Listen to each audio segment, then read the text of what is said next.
2013 में ये महिला हमेशा उससे मिलती थी, जुलती थी बाहर, और देर रात आने लगी। हमसे भी झूठ बोले, फलानी हमारी सहेली है, आज उसकी मैरिज एनिवर्सरी है, ढेकानी सहेली है, आज उसका बर्थडे है, ऐसे कर कर के गायब रहती। प्राइमरी टीचर की नौकरी में ये जाति कम थी, और जहाँ पे ये दरोगा पोस्टेड था करछना के आसपास मेजा रोड में, किराए का मकान लेके रहता था। दरोगा का नाम क्या है? दरोगा का नाम है अजीत सिंह, और ये मूलतः निवासी है बाराबंकी का, रहने वाला है लखनऊ गोमती नगर का। मेंटली बहुत ज़्यादा परेशान हो चुका था, मुझे जीवन का कोई रास्ता दिख नहीं रहा था, मुझे लग नहीं रहा था कि मैं ज़िंदा भी बचूंगा। मैं इतना डिप्रेशन में धीरे धीरे चला गया। मेरे परिवार ने मुझे संभाला, समझाया कि बेटा सब कुछ सही है, अगर तुम्हें कुछ हो गया तो ये 2 नन्ही जानों का क्या होगा। भाई उस औरत को जो करना था वो कर ली है, आज भी वो नहीं मान रही, क्योंकि इसके बाद उसका प्रखर रूप सामने आया। होटलों में ले जाके इनके साथ रात बिताना और सब कुछ, जितनी कहानियाँ, मोहल्ले में भी, पूरे सिविल लाइंस में बहुत लोग, बहुत मित्र, बहुत रिश्तेदार ने इनको देखा इनके साथ घूमते हुए। तो नमस्कार दर्शकों, बहुत बहुत स्वागत है आप सब लोगों का दर्शक न्यूज़ 24 में। बता दें कि आज हमारी मौजूदगी उत्तर प्रदेश के कौशाम्बी जनपद में है, और कौशाम्बी जनपद से एक हैरान कर देने वाली खबर लेकर आज हम आप लोगों के समक्ष उपस्थित हैं। और जैसा कि आप लोगों को पता ही होगा कि इन दिनों देशव्यापी खबर जो है एसडीएम ज्योति मौर्य और उनके पति आलोक मौर्य को लेकर जो इस वक्त सुर्खियों में बनी हुई है। और बता दें कि इस खबर ने लोगों की नींदें उड़ा रखी है और काफ़ी ज़्यादा ट्रेंडिंग में चली ये खबर। और बता दें कि अभी इस खबर की सुर्खियाँ ठंडी नहीं हुई थी, ऐसे में एक एक करके कई मामले देखने को मिले। बता दें कि दूसरा मामला आपने देखा था कि प्रयागराज के ही मेजा तहसील अंतर्गत जरार गांव में, जहां पर एक पति अपनी पत्नी को जगह और ज़मीन बेचकर महिला सिपाही बनाता है। उसके बाद पत्नी जब महिला सिपाही बन जाती है उत्तर प्रदेश पुलिस में, तो अपने पति को छोड़ देती है। वहीं पर आपने देखा था कि किस तरह से एक डॉक्टर ने अपनी पत्नी को पढ़ाकर नर्स बनाया, उसके बाद पत्नी ने जो है अपने पति को छोड़ दिया। ठीक वैसा ही मामला आज हमें देखने को मिला। बता दें कि जो शख्स इस वक्त जिनको आप स्क्रीन पर देख रहे हैं, ये कोई साधारण व्यक्ति नहीं। बता दें कि ये भूतपूर्व सैनिक है। बता दें कि अथक परिश्रम करके इन्होंने अपनी पत्नी को बीएड करा के उनको अध्यापिका बनाया, और उसके बाद जो कहानी इनके साथ होती है हकीकत में वो हैरान कर देने वाली है। और बता दें कि आए दिन ऐसे मामले देखने को मिलते हैं, और ऐसी खबरें दिखाने का मतलब सिर्फ एक ही होता है कि जो भी माताएं बहनें या फिर जो युवा भाई युवतियां हमारी खबर को देख रहे हैं, तो वो ऐसी गलती ना दोहराएं जिससे कि समाज में आपकी आन मान प्रतिष्ठा में किसी भी तरह की कोई आँच आए, लोग आपको हीन भावना से देखें। तो इस तरह के कृत्य ना करें। तो आइए हम देर नहीं करते हैं और रूबरू करवाते हैं इनसे, जानते हैं कि दरअसल क्या हुआ है इनके साथ, और इनके साथ जो घटना हुई है उसकी पूरी दास्तान है क्या। क्या शुभ नाम हुआ सर? शरद पांडे। शरद पांडे। तो आप बताएंगे कि क्या हुआ है आपके साथ। जिस तरह से देखा जा रहा है कि एक स्टेटमेंट में आपने बताया है कि हमारी पत्नी जो है किसी दरोगा जी के साथ जो है चली गई, तो क्या था पूरा प्रकरण? मैं कौशाम्बी से रातों का रहने वाला हूँ जी, वर्तमान में भूतपूर्व सैनिक हूँ जी। घटना में आपको 2005 से ले चलता हूँ, जब मेरी शादी हुई है। मेरी शादी लखनऊ में हुई है, और ये एक अनजाना परिवार था, पाठक परिवार था, जो मेरे भाई साहब के संपर्क में अचानक आए। तो बोले परिवार बहुत अच्छा, कर ली जाए शादी। सब कुछ ठीक दिखा, लड़की पढ़ी लिखी थी, उस समय में कर रही थी, फिर शादी की गई। मैं सन 97 में वायुसेना में कार्यरत था। अच्छा। उस समय से मैंने शुरुआत कर दी थी। जब मेरी शादी हुई तो मैं लगभग 8 साल नौकरी कर चुका था। अच्छा अच्छा। मेरी नौकरी को देखते हुए, मेरे अच्छे ख़ानदान संभ्रांत परिवार को देखते हुए फिर ये शादी को फाइनल किया गया। अच्छा। और ये शादी 2005 में हो गई। बहुत ही खुशहाल था मैं, मेरा परिवार सब मेरी पत्नी से बहुत खुश थे। हमारी ज़िंदगी बहुत अच्छी चल रही थी। इसी बीच हमारी पत्नी ने बताया कि उसका बीएड में एडमिशन में हो गया है और फ़ीस की व्यवस्था करनी है। तो मेरे पिताजी को, आज मेरे पिताजी मेरे साथ नहीं है, उनका स्वर्गवास हो चुका है। अच्छा अच्छा। मैंने ये बात अपने पिताजी को बताई।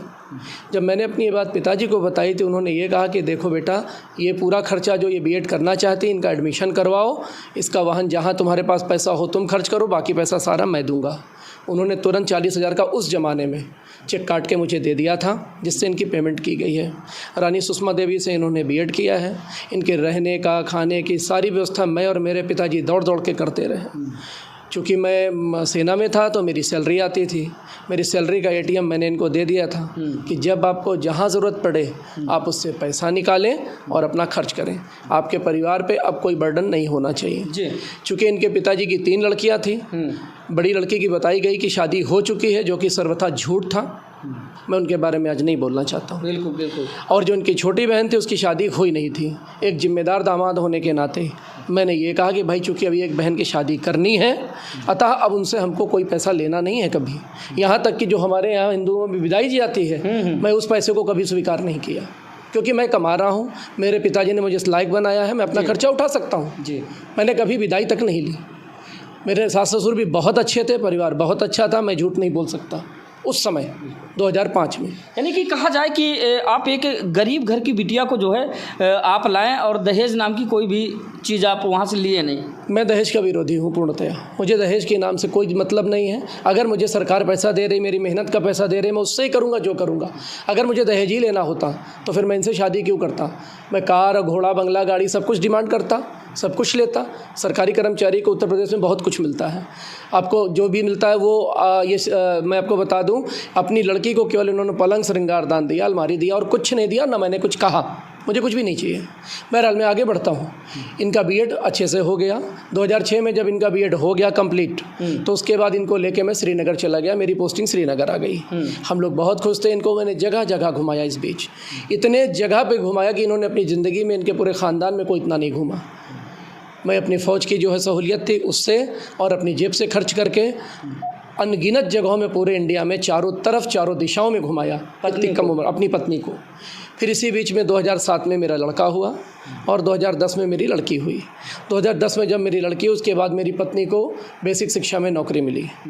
तब हम लोग इलाहाबाद में रहने लग गए थे। मेरी पोस्टिंग इलाहाबाद आ गई थी। अच्छा। यहाँ तक मेरा परिवार, मैं, मेरी पत्नी, हम सब बहुत ज़्यादा खुश थे। यहाँ कोई दिक्कत, कोई परेशानी कभी नहीं था। हद से ज़्यादा खुशियाँ थी। पत्नी भी बच्चों का बहुत ख्याल रखती थी।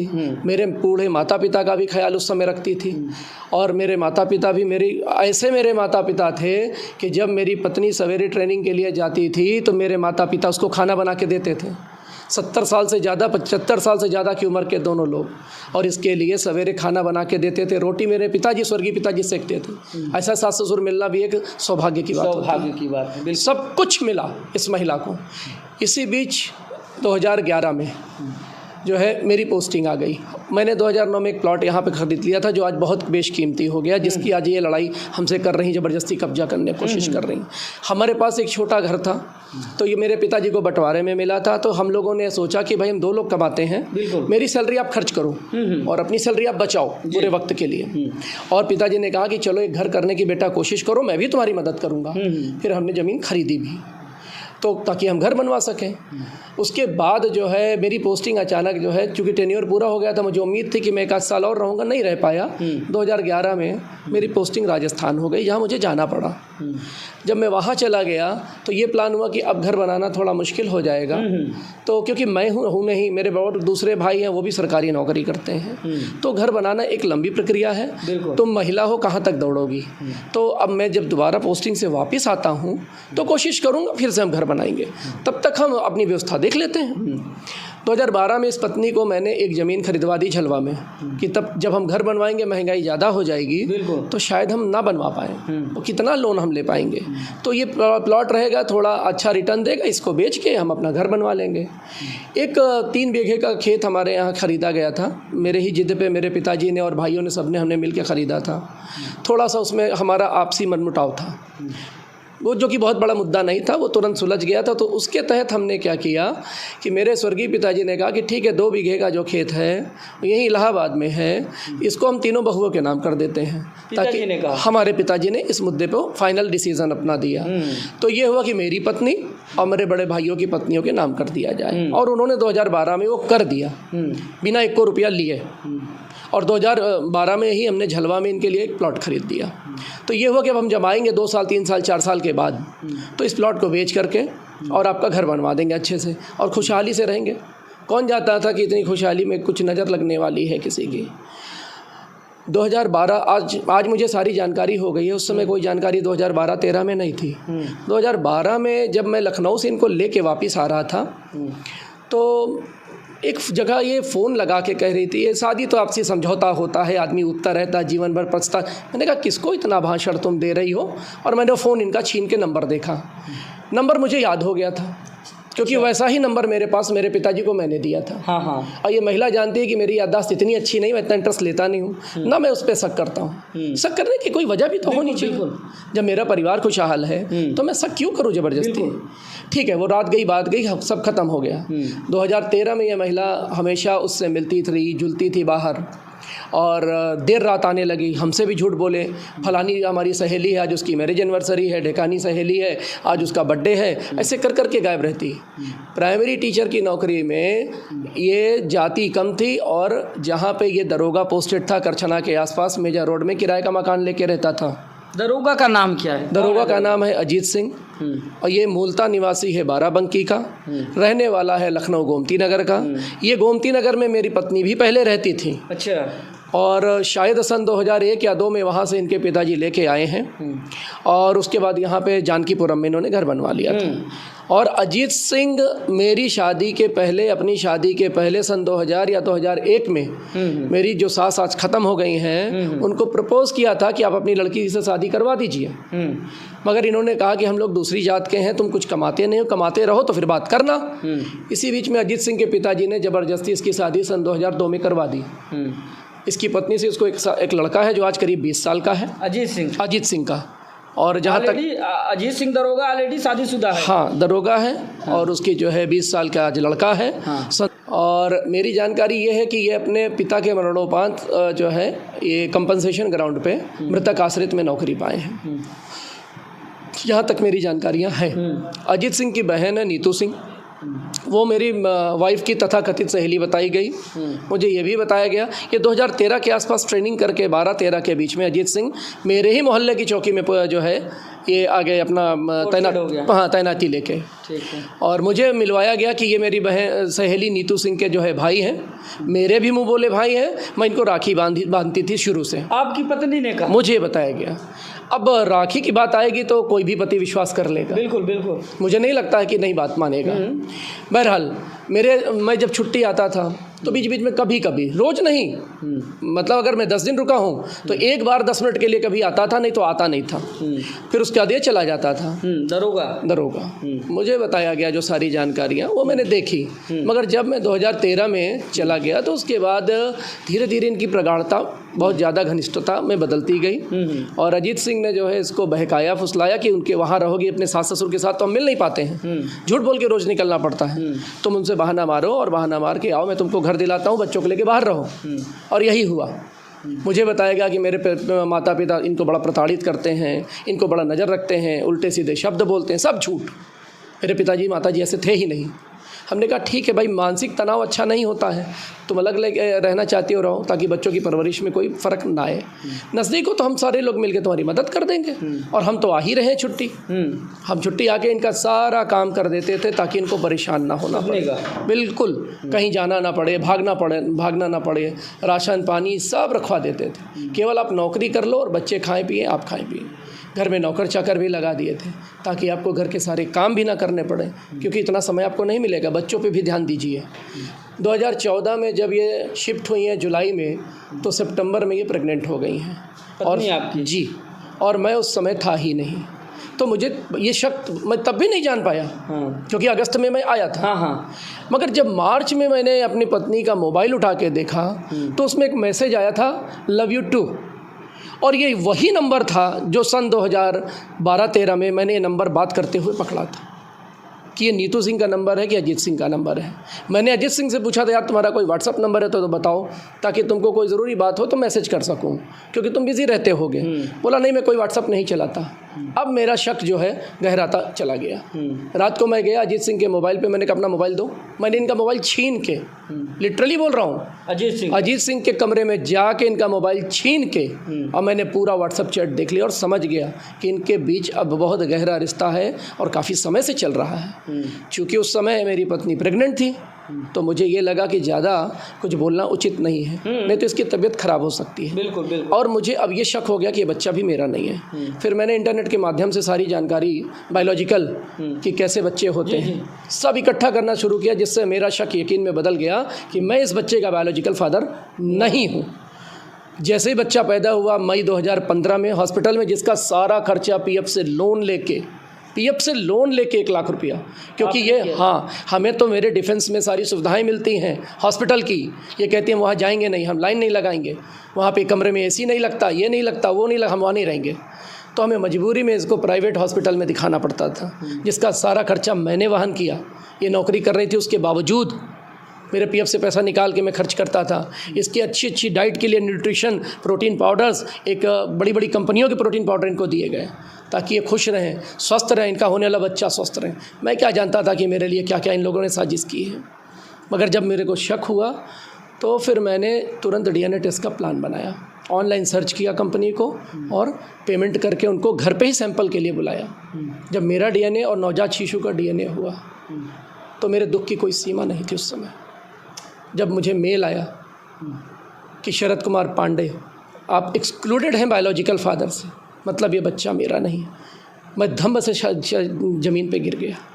ये सोचते हो कि हे भगवान किसकी नज़र लग गई, मेरे दोनों बच्चों पे, मेरे परिवार पे, मैं बर्बाद हो गया।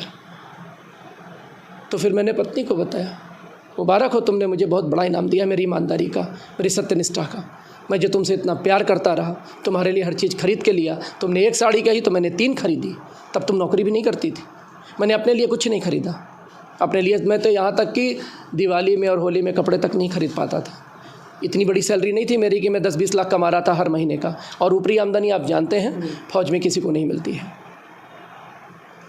मुझे तुमने इनाम दिया है, बहुत बहुत धन्यवाद। अब आगे क्या करना है अब हमें सोचना पड़ेगा। बोली मुझसे एक बार गलती हो गई। कहा ठीक है, अगर तुम ये गलती मान रही हो तो तुम्हारी गलती को मैं अपनाने को तैयार हूँ। तो आपने मौका दिया? जी, मैंने बोला। अब हमारे सामने देखो 3 रास्ते मुझे दिख रहे हैं। थोड़े समय में जब हम एक दूसरे को समझ पाए, रोते रोते मेरे कई महीने गुजर गए। मैं अपनी नौकरी में वापस नहीं गया, मैं वहाँ से एब्सेंट हो गया, जिसकी सैलरी भी कटी और मुझे पनिश भी किया गया है फौज में एब्सेंट होने से। सारा दुख झेलता रहा। अब इसका परिणाम यह हुआ कि मेरी पत्नी ने धीरे धीरे मेरे को जब तकलीफ़ में देखा, अब इसने अपना जो सही चेहरा था वो सामने दिखाना शुरू किया। मेरे घर में रहते अजीत सिंह मेरे घर आके मेरी पत्नी को और अपनी नाजायज़ औलाद को लेके चला जाता था शहर घुमाने, पिक्चर दिखाने, और मैं अपने दोनों छोटे बच्चों को लेके पाल पोस रहा हूँ। उनको किसके भरोसे छोड़ दूँ? किसके साथ वो रहेंगे? किसको देखेंगे? कौन देखेगा उनको? कौन खाना देगा? ये जिम्मेदारी अब मेरी है। इतना निडर था दरोगा? दरोगा बहुत निडर हो गया था। और दोस्तों सुन लीजिए, 1 मिनट में यहीं पे सर को थोड़ा सा रोकता हूँ।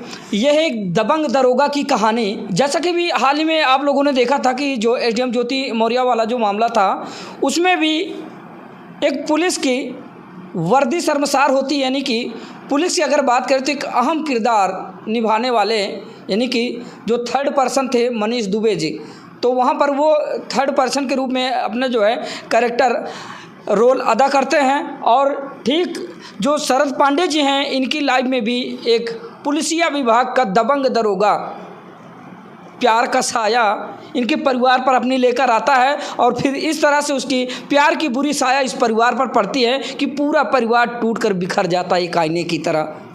और आज इस स्थिति पे ये परिवार आ चुका है कि जुड़ने की कोई संभावनाएं दिख ही नहीं रही है। यहाँ तक कि ये व्यक्ति दर दर की ठोकरें खा रहे हैं, लेकिन शासन प्रशासन की कान तक अभी जूं तक नहीं रेंग रही है, यानी कि उनके पास जाओ तब भी वो अनजान बने रहते हैं। इसके आगे की दास्तान क्या है अभी इनके द्वारा हम आप लोगों को सुनवाते हैं। इसके बाद क्या हुआ सर?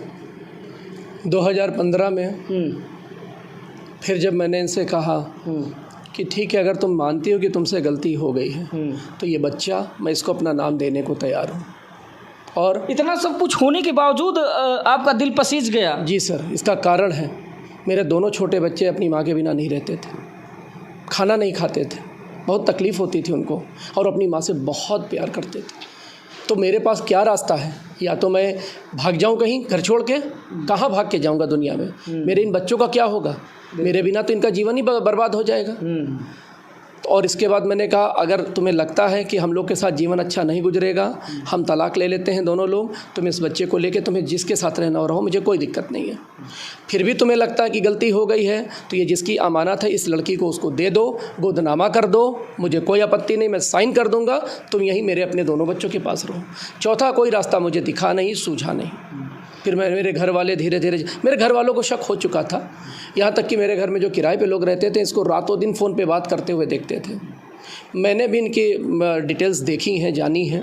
रात रात भर बात करती थी, यहाँ तक कि 2013 में जब ये राजस्थान गई हैं 14 में मेरे साथ रहने, मैं नाइट ड्यूटी जाता था तो रात में 9 बजे से लेकर अगले दिन सवेरे 7 बजे तक अजीत सिंह और अनुपमा की बातें होती हैं फ़ोन पे, कॉल रिकॉर्ड है। ये हालत होती थी इनकी जब मैंने सारी जानकारियाँ खोजना शुरू किया। और मैं इतना ज़्यादा मेंटली टॉर्चर हो चुका था, मेरी हालत बहुत ख़राब थी। आए दिन मैं ग्लूकोज का भी चढ़वाऊँ, मेरी काउंसलिंग मुझे करवानी पड़ी। मैं मेंटली बहुत ज़्यादा परेशान हो चुका था। मुझे जीवन का कोई रास्ता दिख नहीं रहा था, मुझे लग नहीं रहा था कि मैं ज़िंदा भी बचूँगा। मैं इतना डिप्रेशन में धीरे धीरे चला गया। मेरे परिवार ने मुझे संभाला, समझाया कि बेटा सब कुछ सही है, अगर तुम्हें कुछ हो गया तो ये 2 नन्ही जानों का क्या होगा। भाई उस औरत को जो करना था वो कर ली है, आज भी वो नहीं मान रही, क्योंकि इसके बाद उसका प्रखर रूप सामने आया। होटलों में ले जाके इनके साथ रात बिताना और सब कुछ, जितनी कहानियाँ, मोहल्ले में भी, पूरे सिविल लाइंस में बहुत लोग, बहुत मित्र, बहुत रिश्तेदार ने इनको देखा इनके साथ घूमते हुए। यानी कि जिस बात पर ये पर्दा डाल रही थी वो खुलेआम होने अब ये खुलेआम होने लगा सब कुछ।